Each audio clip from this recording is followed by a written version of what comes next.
Iyi ni inkuru mpamo ku bantu bifuza kwiga ururimi rw'Ikidage by'umwihariko abari mu ntara y'Amajyepfo mu karere ka Huye. Uyu munsi ku itariki ya 4 Mutarama 2025 Der Sprachenhub German Language Academy yakoreraga mu mujyi wa Kigali yamaze kwibaruka ishami mu karere ka Huye aho babazaniye German Language Academy Huye Campus. Kuri ubu amasomo yamaze gutangira. Ku bantu biga mu gitondo no kwiga kuva kuwa mbere kugeza kuwa gatanu guhera ku isaha y'isa 2 n'igice kugeza ku isaha y'isa 5 n'igice. Abiga igicamunsi no guhera kuwa mbere kugeza kuwa gatanu guhera ku isaha y'isa 7 n'igice kugeza ku isaha y'isa 10:30. Ni mu gihe abiga nimugoroba nabo biga iminsi yose guhera kuwa mbere kugeza kuwa gatanu. No guhera ku isaha y'isa 11:30 kugeza ku isaha y'isa 2:30. Ni mu gihe abiga muri weekend bo biga kuwa gatandatu no ku cyumweru guhera ku isaha y'isa 2 n'igice kugeza ku isaha y'isa 10:30. Ni muze mwiga Ikidage mu byiciro bitandukanye birimo A1, A2, B1 na B2. Mu rwego rwo gutangira German Language Academy Huye tubaha ikaze tubafitiye igabanyabiciro cyangwa se ibizwe nka discount mu ndimi z'amahanga, aho abanyeshuri bashoje ayisumbuye ndetse n'abiga kaminuza bemerewe kwiga kuri discount. Ikaze wiyigira ururimi rw'Ikidage kuri make, vuba, neza kandi heza. German Language Academy Huye Campus dukorera ahazwi nko mu Cyarabu, ni mu murenge wa Ngoma mu karere ka Huye mu nyubako ya Arsenal Complex kuri etage ya 2. Duhamagare kuri 0790139824. Iyo numero ushobora no kuyandikaho ubutumwa kuri WhatsApp. Amahoro y'Imana bakomeje gutega amatwi y'Igihe Horizon TV. Uyu n'umwanya makuru mu Kinyarwanda ku buryo burambuye. Amakuru mugiye kuzorangiye Fabrice Mporana nayo dore ingingo z'ingenzi amakuru yacu azakwibandaho. Inyanza umugabo yagaragaye yikoreye grenade aziko ari iteke, byose turabyumva ku buryo burambuye. Nituhava turerekeza muri Repubulika Iharanira Demokarasi ya Kongo, aho Minisitiri w'Ubutabera wa Repubulika Iharanira Demokarasi ya Kongo yatangaje yuko hagamaze kugeragezwa kudeta zirenga 100 muri Repubulika Iharanira Demokarasi ya Kongo bashaka guhirika Perezida Felix Antoine Tshisekedi Tshilombo. Nituva muri Repubulika Demokarasi ya Kongo turerekeza muri Leta Zunze Ubumwe za Amerika, aho imyigaragambyo ikomeje gufata indi ntera kubakomeje kwamagana Elon Musk. Gizo ngingo z'ingenzi y'amakuru yacu agiye kwibandaho, gusa nimwenyemerere amakuru yacu tuyahere mu karere ka Nyanza, aho Inyanza mu murenge wa Nyagisozi hagaragaye umugabo yitiranyije grenade ndetse n'iteke. Uyu mugabo bakamwita Habishuti Elaste, aho yafashe grenade akayikorera ivanze n'amateke azi yuko ari amateke. Ubwo yari yagiye gukura amateke akagenda mu murima akabona iyi grenade akahita ayitora azi yuko ari iteke ryakuze, akahita bivanga akabyikorera. Gusa mu muhanda yaje guhura n'umugabo w'inkeragutabara aho ari umusirikare, amubwira yuko yikoreye igisasu gishobora kuza kuba cyamuturikana, bihita bituma ahita gishyira hasi. Nkuko byatangajwe n'umuyobozi w'akarere ka Nyanza Bwana Nazinda Erazime aganira n'umuseke, yavuze yuko iyi grenade yari ishaje, gusa ngo nta muntu n'umwe yigize iturikana, ngo basamagara inzego zishinzwe umutekano bahita bayijyana. Ndetse yanavuga yuko iyi grenade ari ya kera, ishobora kuba ari yo muri gihe cya jenoside, ishobora kuba yarasigaye aho ngaho mu murenge wa Gisozi, dore ko hahoze ari muri zone teritwaje. Akaba ariyo mpamvu rero iyo grenade ishobora kuba yariyo mpamvu yari kiri aho ngaho.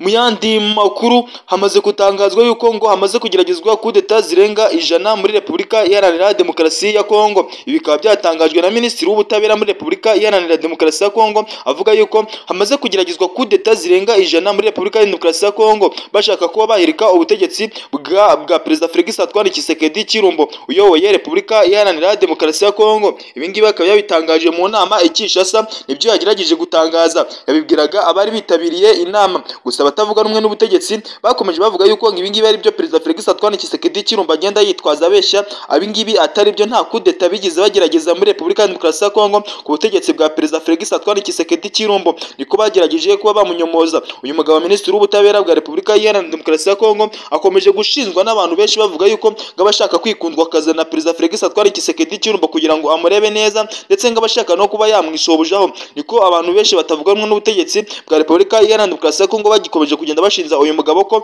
abashaka kuvuga ibintu byinshi byashimisha Perezida Felix Antoine Tshisekedi Tshilombo. Bibaye nyuma yuko Regis Kazadi yiyunze n'ishyaka rya M23, yahoze ari no mu ishyaka rya Perezida Felix Antoine Tshisekedi Tshilombo. Kuri ishuri akaba yanatangaje yuko yiyunze n'ishyaka rya M23 Alliance Fleuve Congo M23, akaba yavuze yuko yagiyunzeho. Yagize ati nishimiye kuba mwanyakiriye neza. Birumvikana yuko yavugaga umutwe wa M23 yamaze kuba yakiyungaho. Ubusanzwe uyu mugabo Kazadi yiyamaririje kuba perezida wa Repubulika Iharanira Demokarasi ya Kongo, gusa ntiyatsinda amatora. Gusa mu speech yagiye agaragaza avuga yuko muri Repubulika ya Demokarasi ya Kongo hari ikibazo cy'umutekano muke ndetse n'imibereho myiza, ari nabyo yashakaga kuba yagenda akajyana muri Repubulika ya Demokarasi ya Kongo igihe ari kuramuka atowe, abaturage bamugiriye icyizere ngo yifuzaga yuko yazana umutekano urambye muri Repubulika Iharanira Demokarasi ya Kongo, ndetse akazana n'imibereho myiza y'abaturage, ibyo abona bidahari bitewe n'uko Perezida Felix Antoine Tshisekedi Tshilombo ngo ayoboye iki gihugu cya Repubulika Iharanira Demokarasi ya Kongo nabi, ari nabyo byatumye ahita yiyunga n'ishyaka rya M23 alias Frive Congo M23, akahita ayiyungaho, akaba agiye gufashanya nabo kuba bayobora, kuba bakomeza gufatanya ngo bongere imbaraga kugira ngo bazahirike ubutegetsi bwa Kinshasa, dore ko byagiye binagaragazwa n'umutwe wa M23 bagiye bavuga yuko bazahirika ubutegetsi bwa Perezida Felix Antoine Tshisekedi Tshilombo bakagera i Kinshasa ndetse naho bakaba bahafata. Gusa iki cyemezo cyiwe cyagiye kirengwa n'abantu benshi ngo kuba yiyunze n'umutwe wa M23 ngo ko babifata nkaho ari nko kugambanira igihugu, nk'uko byagiye bitangazwa n'abantu bamwe bagiye batandukanye muri Repubulika Iharanira Demokarasi ya Kongo, biganjemo abashyigikiye Perezida Felix Antoine Tshisekedi Tshilombo, nibo bagiye bagaragaza bavuga yuko uyu mugabo agiye kuba yagambanira Repubulika ya Demokarasi ya Kongo, dore ko anagiyeyo yari yabanye na Perezida Felix Antoine Tshisekedi Tshilombo ndetse akaba no mu ishyaka ryiwe. Birumvikana yuko ashobora kuba azi n'amabanga yiwe menshi cyane, kuba yiyunziraho n'umutwe wa M23 bivuze yuko ashobora no kuba yagenda akamena amabanga menshi, dore ko uyu muntu azi amabanga menshi yawe biba byoroshye kuba yagukura, biba byoroshye kuba yagusimbura ku buyobozi cyangwa se bagukorera kudeta. Gusa byagiye bigaragara yuko rero harimo abantu batishimiye iki cyemezo ko yayiyunze n'umutwe wa M23 alias Frive Congo M23, ibanyuma yuko M23 ndetse Repubulika ya Demokarasi ya Kongo bakomeje kujya mu mitsi, bari kugomeza barasanya. M23 iri kugenda ifata ibice bigiye bitandukanye bikomakomeye muri Repubulika Iharanira Demokarasi ya Kongo, intambara igikomeje, ibintu bihabanye n'amasezerano yagiye asinywa hagati y'umutwe wa M23 ndetse hagati amasezerano yagiye aba i Rwanda ndetse na Nairobi, ndetse n'imyanzuro y'inama y'ibihugu biri muri East African Community ndetse n'ibihugu bya SADC.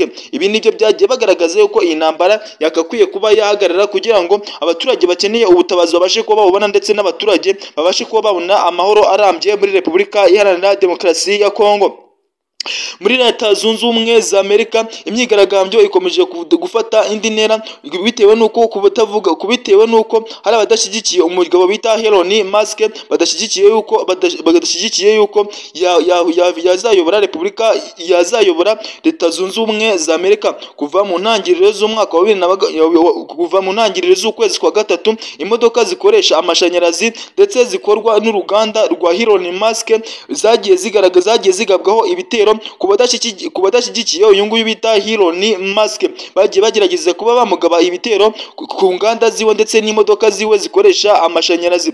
Ayo rero niyo makuru nari mbazaniye kuri izi saha, amakuru mutegurwa kandi mukagizwa nanjye Fabrice Muranayo. Ndabashimiye kandi tujye twibutsa gukora subscribe, like, share na comment kugira ngo amakuru yacu mujye muyabonera ku gihe. Ndabashimiye, mugira amahoro y'Imana.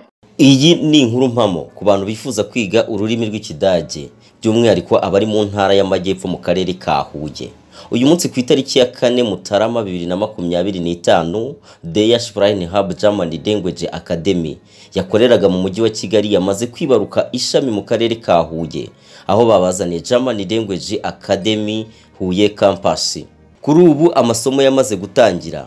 Ku bantu biga mu gitondo no kwiga kuva kuwa mbere kugeza kuwa gatanu guhera ku isaha y'isa 2:30 kugeza ku isaha y'isa 5:30. Abiga igicamunsi no guhera kuwa mbere kugeza kuwa gatanu guhera ku isaha y'isa 7:30 kugeza ku isaha y'isa 10:30. Ni mu gihe abiga nimugoroba nabo biga iminsi yose guhera kuwa mbere kugeza kuwa gatanu. Ni guhera ku isaha y'isa 11:30 kugeza ku isaha y'isa 2:30. Ni mu gihe abiga muri weekend bo biga kuwa gatandatu no ku cyumweru guhera ku isaha y'isa 2:30 kugeza ku isaha y'isa 10:30. Ni muze mwiga Ikidage mu byiciro bitandukanye birimo A1, A2, B1 na B2. Mu rwego rwo gutangira German Language Academy Huye tubaha ikaze, tubafitiye igabanyabiciro cyangwa se ibizwe nka discount mu ndimi z'amahanga, aho abanyeshuri bashoje ayisumbuye ndetse n'abiga kaminuza bemerewe kwiga kuri discount.